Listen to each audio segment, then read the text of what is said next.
सदाबहार सच्ची कहानियों पर आप सभी व्यूवर्स का स्वागत है। नमस्कार साथियों। मेरा पति जब भी मेरे पास आता तो मेरी नंद को मिर्गी का दौरा पड़ने लग जाता। ये बड़ी अजीब सी इत्तेफाक की और हैरान की बात थी। नंद को पता कैसे चलता, अब मुझे शक हो गया था। एक दिन अचानक नंद के कमरे में गई और उसके कमरे से बाहर निकाल दिया। मेरी इस हरकत पर मेरी नंद बहुत घबरा गई और धड़ाधड़ दरवाज़ा पीटने लगी, ऐसे जैसे कमरे के अंदर उसने कोई खजाना छुपा रखा है और मैं उस खजाने को चोरी कर लूँगी। मैं नंद की एक ना सुनी और कमरे की तलाशी लेने लगी, ये सोचकर कि शायद कोई सिरा मेरे हाथ लग जाएगी। नंद मेरी इस रवैये से तो हैरान थी, लेकिन कमरे में तो मुझे कुछ नहीं मिला। जैसे ही मैंने बाथरूम का दरवाज़ा खोला तो सामने का हुलिया देखकर तो मेरी जान ही निकल गई। मैंने अपने भविष्य के सुहाने ख्वाब अपनी आंखों में सजाए। आज मैं गौतम की दुल्हन बनकर उसके घर में आ गई थी, लेकिन मेरे सारे सपने चकनाचूर हो गए। जब गौतम मेरा घूंघट उठाने के बाद अपनी मोहब्बत भरी बातें मेरे को सुनाने लगा तो मेरे कानों में अजीब सी मोहब्बत के रस घुल रहे थे। अचानक कमरे के बाहर से अजीब सा शोर होने लगा था। गौतम के साथ मैं बहुत परेशान हो गई। गौतम मुझे कमरे में बिल्कुल अकेला छोड़कर बाहर आंगन की तरफ भागे। मैं मारे शर्म के बाहर नहीं निकल पाई। एक तो मैं दुल्हन थी, दूसरा यहाँ किसी को नहीं जानती थी सिवाय अपनी सास के। गौतम को भी आज ही मैंने आमने सामने देखा था, वरना उनकी तस्वीर ही देखी थी। बस अब मैं यहाँ बैठकर गौतम का इंतज़ार करने लगी, लेकिन पता चला कि मेरी नंद को मिर्गी का दौरा पड़ा है और गौतम उसे अस्पताल लेकर गए थे। मैं गौतम का इंतज़ार करते करते सो गई। सुबह आँख खुली तो गौतम सामने बैठे सो गए थे। सारी रात अस्पताल में बिता दिए थे, फिर घर आए तो उन्हें नींद आ गई थी। गौतम से कल वाले किस्से के बारे में पूछा तो वो टाल मटोल कर गए। कहने लगे, अंकिता मेरी 35 साल की बहन है, उसकी तबीयत बिल्कुल भी ठीक नहीं रहती और उसे दौरे पड़ते रहते हैं। गौतम ने कहा तो मुझे अंकिता का बहुत दुख हुआ। फिर अगले दिन गौतम नौकरी के तलाश में दूसरे शहर चले गए। वहाँ उनको अभी घर नहीं मिला था, इसलिए मजबूरन ससुराल में ही छोड़कर चले गए। कुछ महीने बाद मैंने घर के काम करना भी शुरू कर दिया। अरे आप काम क्यों करती हैं? मैं कर दूंगी आपके हिस्से का काम। मुझे अभी किचन में बर्तन धोते हुए मेरी अंकिता नंद ने देखा तो बोली। अंकिता मुझसे 9 साल बड़ी थी। मैं कहा दीदी आप काम करोगी तो मुझे बिल्कुल भी अच्छा नहीं लगेगा, क्योंकि आप तो बीमार हैं। मैंने अपनी नंद से कहा तो उसे गुस्सा आ गया। दीदी किसको कहा तुमने? मैं क्या दीदी लगती हूँ तुम्हें? तुम मुझे क्या जताना चाह रही हो कि मैं तुमसे बड़ी हूँ? अंकिता बच्चों की तरह ज़ोर ज़ोर से रोने लगी। मैं परेशान हो गई। मेरी उम्र सिर्फ अभी 18 साल की थी और अंकिता की 35 साल। मेरी उसकी उम्र में फ़र्क तो बहुत था, इसलिए मैंने उसको दीदी कहा तो वह गलत समझ गई। चलो अब नाराज़ मत हो, मैंने तो ऐसे ही कह दिया था। आपको बुरा लगा तो सॉरी।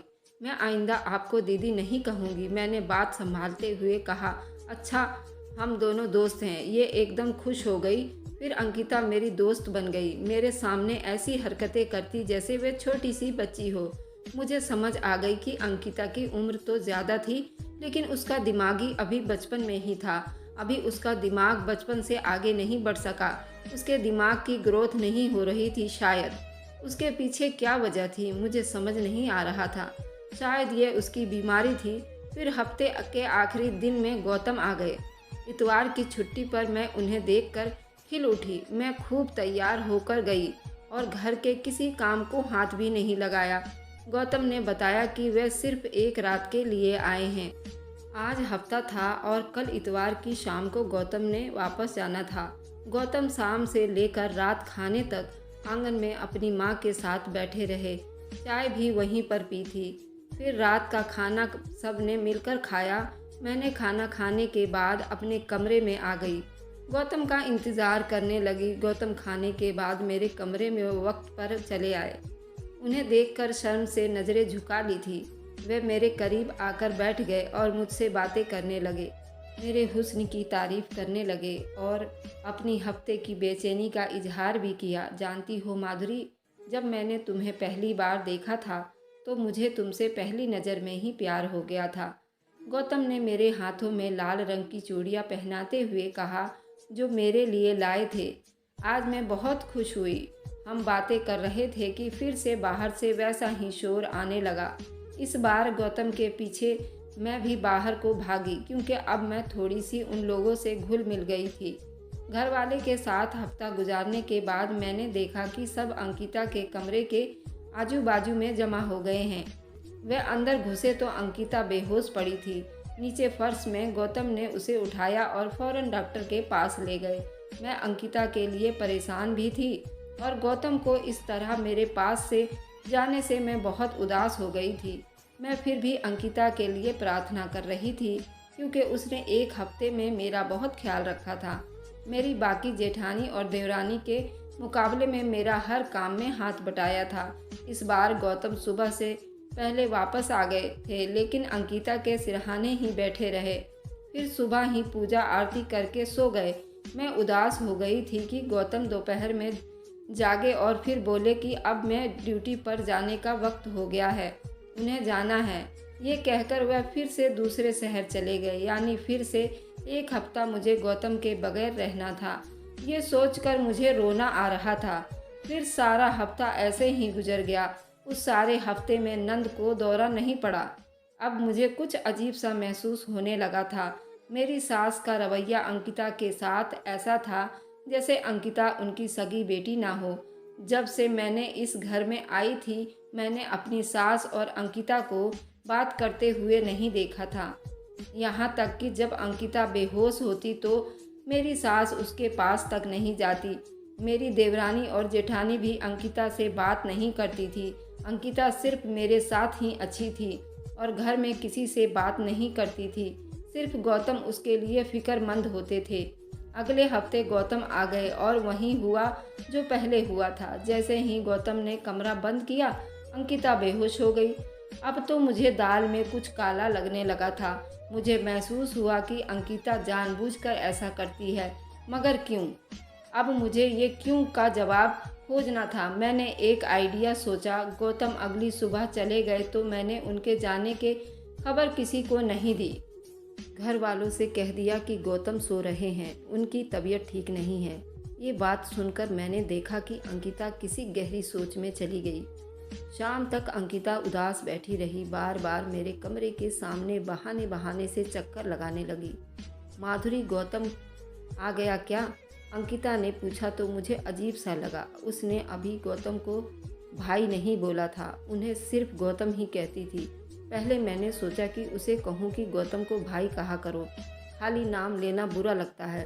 फिर मुझे याद आया कि मैंने जब उसे दीदी कहा था तो वो कैसे रोने लग गई थी, इसलिए मैं कुछ न बोली। जैसे ही रात हुई, मैंने नौकरानी को अपने कपड़े पहना दिए और खुद गौतम के कपड़े पहन लिए और कमरे की कुंडी लगा दी।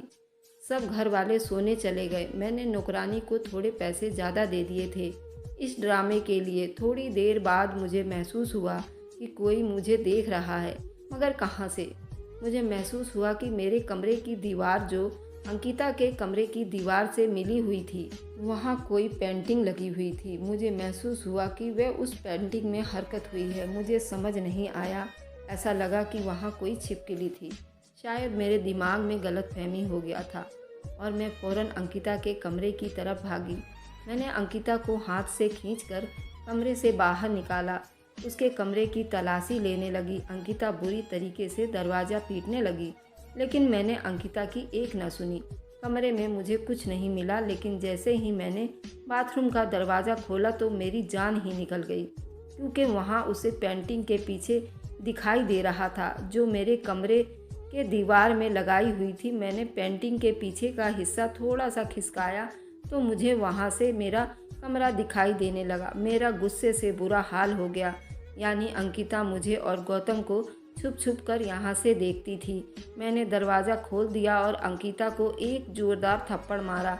शर्म आनी चाहिए तुम्हें, अपने भाई और भाभी के कमरे में इस तरह चोरी छुपे झांकती हो, मैंने गुस्से से कहा। माधुरी, मेरी बात सुनो प्लीज़, 1 मिनट। अंकिता ने मुझे अपने कमरे के अंदर किया और कुंडी लगा दी। मैं अभी गौतम को फ़ोन करके सब बताती हूँ। मैंने फ़ौरन गौतम का नंबर मिलाना शुरू कर दिया। अंकिता ने मेरे हाथ से फ़ोन छीन लिया। तुम पहले मेरी बात सुनो तो गौतम को कुछ मत कहना, वरना मुझे घर से निकाल देंगे। अंकिता रोने लगी। अच्छा है, तुम्हें घर से निकाल देंगे, तुम इसी लायक हो, शर्म आनी चाहिए तुम्हें, मैंने गुस्से से कहा। मेरा दिमाग फटने को आ रहा था। कोई बहन ऐसी इतनी गिरी हुई हरकत कैसे कर सकती है भला। मैं अभी जाकर तुम्हारी माँ को सब बताती हूँ, मैं कहती हुई कमरे से बाहर निकल आई। अंकिता मेरे पीछे पीछे लपकी, मुझे रोकने की कोशिश करने लगी, लेकिन मेरा गुस्से से बुरा हाल था। मैं अपनी सास को उनकी बेटी की असलियत बताना चाहती थी। मैंने सास के कमरे का दरवाज़ा खोला तो वह रात के सोने की तैयारी में थी। मम्मी, आप जानती हैं आपकी बेटी ने कितनी गिरी हुई हरकत की है। मैंने कमरे के अंदर घुसते हुए अपने सास से कहा। क्या क्या उसने क्या किया है? मेरी सास ने अंकिता की तरफ देखते हुए कहा। अंकिता ने सर झुका लिया। मम्मी, ये अपने बाथरूम से मेरे और गौतम के कमरे में झांकती है, और जब गौतम आते हैं तो इसे मिर्गी का दौरा पड़ने लग जाता है। ये भी सारी इसकी साजिश है। मैं सब समझ गई हूँ, ये हमारी शादी से जलती है, क्योंकि इसकी अपनी शादी नहीं हुई। जो लड़कियाँ माँ बाप के घर बैठे बैठे अपने बाल सफ़ेद करती हैं, वह ऐसे ही बदतमीज़ हो जाती हैं। मैंने अपने गुस्से को काबू करते हुए कहा, माँ से कहा, लेकिन मुझे हैरत का झटका तब लगा जब सास ने इस बात पर कोई खास ध्यान नहीं दिया। चलो सो जाओ तुम दोनों, बहुत रात हो गई है, सास ने आराम से कहा। तो मेरा सास की बात सुनकर मेरा और पारा हाई हो गया। आपकी अपनी बेटी की तो कोई गलती नज़र नहीं आ रही, आप उससे कुछ नहीं कह रही हो सिर्फ इसलिए कि यह आपकी बेटी है। जब ये बात मैंने अपने सास से कही तो मेरी सास कहने लगी, ये मेरी बेटी नहीं है। मैं इस बात को सुनकर बड़ी हैरान होने लगी। अंकिता चली गई थी अपने कमरे में, लेकिन मैं वहीं खड़ी रही। फिर मेरी सास ने कहा, दरवाज़ा बंद कर दो और बत्ती बुझा दो, मुझे नींद आ रही है, और फिर रजाई ओढ़कर सो गई थी। मैंने बत्ती बुझा दी और गुस्से से दरवाज़ा ज़ोर से बजाते हुए अंदर से बाहर आ गई। फिर मैं अपने कमरे में आकर सोचने लगी, जो मेरी सास ने कहा था कि वह मेरी बेटी नहीं है, मैं बार बार इस सब के बारे में सोचे जा रही थी। अगर अंकिता मेरी सास की बेटी नहीं है तो फिर कौन है? मैंने दिल में सोचा, क्या उनकी सौतेली बेटी है? मैं अपने कमरे में आकर अपने आप से सवाल किए जा रही थी। मैं सोच सोच कर पागल होने लगी थी। फिर न जाने कब मेरी आंख लग गई। फिर सुबह सब ठीक था। मैंने रात वाले किस्से के बारे में किसी को कोई बात नहीं की। सोचती रही सारी बातों को मैं फिर गौतम के आगे रखूंगी। गौतम आए तो आप अंकिता की शादी कर देनी चाहिए। अब आखिर उसकी भी जज्बात होंगे। ऐसी लड़कियां जिनकी शादी वक्त पर नहीं हो पाती, वह दिमागी मरीज बन जाती हैं और वह इस तरीके से हरकत करने लगती हैं। आप कोई अच्छा सा लड़का देखकर फ़ौरन अंकिता की शादी कर दो। मैंने गौतम से कहा तो उन्होंने हैरत से मुझे देखा, फिर बोले, आज कह दिया, आइंदा ये बात मत कहना। गौतम कहकर कमरे से बाहर चले गए। मुझे बहुत बुरा लगा। मुझे लग रहा था कि मैं गौतम की नज़रों से गिर गई हूँ। ऐसी बात करके गौतम को सब सच बता दूंगी, वरना वो मुझे गलत ही समझते रहेंगे। मैं दिमाग पर अपने जोर डालने लगी। मुझे ऐसा लग रहा था जैसे मेरे दिमाग की नस फट जाएगी। अब इस घर का माहौल मेरी समझ से बाहर था। इस मर्तबा अंकिता ने कोई तमाशा नहीं किया था। गौतम के आने पर तो थोड़ी शर्मिंदा सी हो गई थी।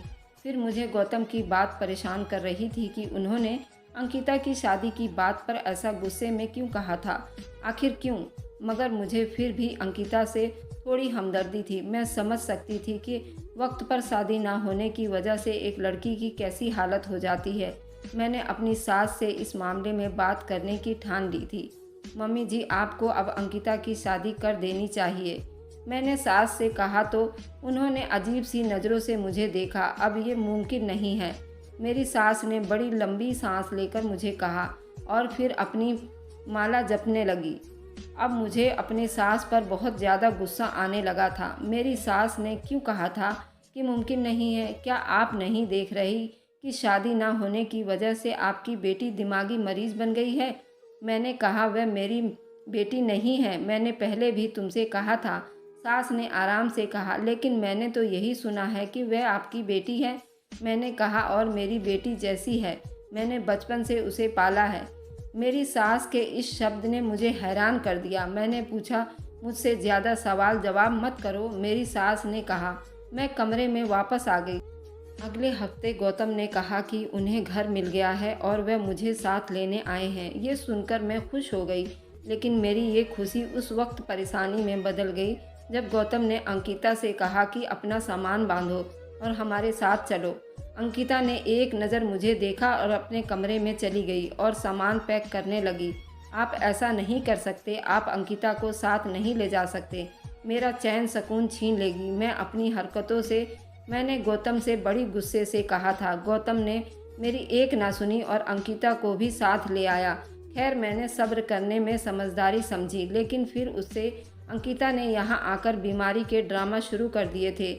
कभी बुखार चढ़ा लेती तो कभी डिप्रेशन में आ जाती। मैं उसकी बीमारी से बहुत तंग आ गई थी। अब अंकिता से एक दिन अंकिता को बुखार हुआ तो सारी रात गौतम उसके सिरहाने बैठे रहे। मैं रात में बार बार उठकर देखती रही थी, लेकिन गौतम उसके पास सिरहाने से उठने को तैयार नहीं थे। गौतम, आप जानते हैं कि अंकिता आपकी सगी बहन नहीं है। आपकी माँ ने उसे सिर्फ पाला है। क्या ये सिर्फ आपकी ही जिम्मेदारी है? आपके और भी तो भाई हैं। आप उसको वहीं पर छोड़ आते। मैंने अपने पति गौतम से साफ साफ कह दिया था। उन्होंने थोड़ा सा मुस्कुराकर कहा, मैं सब जानता हूँ, और फिर ऑफिस चले गए। मेरा सिर चकराने लगा। जब गौतम जानते हैं कि अंकिता उनकी सगी बहन नहीं है तो सारी रात उसके सिरहाने क्यों बैठे रहते हैं। मैंने फैसला कर लिया था कि अंकिता को अपने घर से अब चलता करूंगी। मैंने कमरे में झांकने वाली बात गौतम को बताने का फैसला कर लिया था। पहले नहीं बताया क्योंकि मैं समझती थी कि अंकिता गौतम की सगी बहन है, कहीं उनको बुरा न लग जाए। लेकिन अब ये अंकिता मेरे गले की हड्डी बन चुकी थी, जो ना उगली जा रही थी ना निगली जा रही थी। शाम को गौतम ऑफिस से घर आए तो मैंने उस रात वाला सारा किस्सा उनसे कह दिया। वह गुस्से से आकर खड़े हुए और अंकिता के पास गए। मैं खुश हो गई कि अब मेरी अंकिता से जान छूट जाएगी। अंकिता, क्या माधुरी ये सब बात सच कह रही है? क्या तुम हमारे कमरे में झांकती हो? गौतम गुस्से से पागल हो रहे थे। अंकिता कुछ न बोली, बस सर झुकाकर गौतम की बातें सुनती गई। लेकिन मेरा काम तो फिर भी नहीं हुआ। गौतम ने उसे घर से नहीं निकाला। फिर कुछ दिन बाद फिर से अंकिता की तबीयत खराब होने लगी। पहले मुझे लगा वह नाटक कर रही है, लेकिन जब उसने उल्टियाँ की तो मैं समझ गई कि वाकई उसकी तबीयत खराब है, उसको निमोनिया हुआ था। गौतम घर पर नहीं थे और अंकिता की हालत बहुत ख़राब हो गई थी। मैंने गौतम को फ़ोन किया, ऑफिस में थे। उन्हें अंकिता की हालत के बारे में बताया तो उन्होंने कहा कि मैं उसे डॉक्टर के पास ले जाऊं। मैं अंकिता को डॉक्टर के पास ले गई, लेकिन डॉक्टर के एक ऐसा राज बताया कि मेरे तो सर ही चकरा गया। मेरे ऊपर तो जैसे आसमान गिर पड़ा। अंकिता को लेकर मैं घर आ गई थी जब तक गौतम घर आ चुके थे। मैंने आते ही गौतम पर बरस पड़ी। जानते हैं, आपने जिस अंकिता का इतना ख्याल रखते हो, उसने तो आपकी इज्जत तक का ख्याल नहीं किया। न जाने कहाँ अपना मुंह काला करके आई है। मैंने गौतम से कहा तो उन्होंने मुझे ना समझने वाला अंदाज में एक थप्पड़ जड़ दिया। माँ बनने वाली है, ये आपकी चहेती कुंवारी माँ बन जाएगी। मैंने गुस्से से कहा तो गौतम को जैसे मेरी बात पर यकीन नहीं हो रहा था। वे खड़े हो गए और अंकिता के करीब आए। मुझे लगा कि वे गुस्से से पागल हो जाएंगे और अंकिता को थप्पड़ मारेंगे, लेकिन मेरी हैरानी की तो इंतहा न रही जब गौतम ने खुशी से अंकिता को गले लगाकर मुबारकबाद दी। मैं तो फटी फटी आंखों से दोनों को देखने लगी। ये सब क्या हो रहा था? सोच सोचकर पागल हुए जा रही थी। गौतम और अंकिता खुशी से रोने लगे। आप बजाय गुस्सा करने के उसे मुबारकबाद दे रहे हो। उसने आपकी खानदान की इज्जत मिट्टी में मिला दी। न जाने किसका बच्चा है। मैंने गुस्से से कहा तो गौतम बोले, ये मेरा बच्चा है और अंकिता मेरी पत्नी है। गौतम, इस बात पर मेरी आंखों के सामने अंधेरा सा छा गया और अगले ही पल मैंने चक्कर खाकर ज़मीन पर गिर पड़ी। जब मुझे होश आया तो मैं अपने कमरे में थी और मुझे ड्रिप लगी हुई थी। गौतम मेरे सिरहाने बैठे थे। मैंने अपना मुंह दूसरी तरफ कर लिया। मैं सब बताता हूँ तुमको माधुरी, गौतम ने कहा। अपनी बात शुरू की। अंकिता मेरी पापा की दोस्त की बेटी है। अंकिता को जन्म देते ही उसकी माँ मर गई थी। फिर उसके पापा ने उसकी परवरिश की थी। फिर मेरे पापा के वह बहुत जिगरी दोस्त थे। मैंने उनके घर आता जाता था। मेरी अंकिता से मोहब्बत हो गई थी। लेकिन ये बात मेरी माँ को बिल्कुल भी पसंद नहीं थी। मैंने चुपके से अंकिता से कोर्ट मैरिज कर लिया था। फिर अंकिता के पिता भी मर चुके थे। अब उसका दुनिया में कोई भी नहीं था। फिर मैं उसे घर ले आया। मेरी मम्मी इसलिए अंकिता से बहुत नाराज़ रहती है। मेरी मम्मी की अंकिता के तरफ से तो नाराज़गी और बढ़ गई जब वो 5 साल शादी के बाद भी कोई औलाद ना दे पाई थी। मेरी मम्मी हमेशा उसको बांझ कहती थी। फिर तंग आकर मेरी मम्मी ने ही मेरी शादी तुमसे करवा दी थी ताकि मेरी तुमसे औलाद हो जाए। और उसको औलाद ना होने की वजह से मेरी पत्नी को दौरे पड़ने लगे। वह अपने दिमाग पर बहुत प्रेशर डालती थी कि मैं एक बार माँ बन जाऊँ। उसकी वजह से वह बहुत बीमार रहने लगी थी। ऊपर से फिर तुम्हारी शादी उसको बहुत सताने लगी थी। मैंने अपनी माँ को खुश करने के लिए तुमसे शादी कर लिया था और मैंने अपना और अंकिता की शादी तुमसे छुपा लिया था। अब भगवान ने हम पर अपनी कृपा कर दी है। अब हमारे घर में खुशियों से भर गई है। मैं गौतम की बातें सुनकर जैसे मेरा दिमाग सुन हो रहा था। मैं क्या कर रही थी मेरे को कुछ समझ नहीं आ रहा था। उन्होंने मुझे ऐसा धोखे में रखा और मुझसे धोखे में शादी की थी। मेरी अंकिता से कोई जाति दुश्मनी तो नहीं थी, पर मेरे पति से मुझे बहुत शिकायत थी कि उन्होंने मुझे धोखे से शादी किया था। पर अंकिता ने उनको कसम दी थी कि मैं ये बात तुमसे कभी ना बताऊं, क्योंकि अंकिता भी चाहती थी कि हमारी कोई औलाद हो जाए। जब मैं बेहोश हो गई तो मुझे डॉक्टर के पास ले गए थे। फिर डॉक्टर ने चेक किया तो मैं भी उस वक्त माँ बनने वाली थी और हमारे घर में एक नहीं 2-2 खुशियाँ आने वाली थी। फिर मैंने अपने पति को और अपनी सौतन को भी माफ़ कर दिया था। अंकिता इतनी बुरी नहीं थी, वह एक बहुत अच्छी इंसान थी और अब हमारे घर में खुशियों की बारिश हो गई थी। तो ये थी मेरी इमोशनल कहानी। आप लोगों को कैसी लगी मुझे कमेंट में ज़रूर बताइएगा। Thanks for watching, like and subscribe. Bye bye.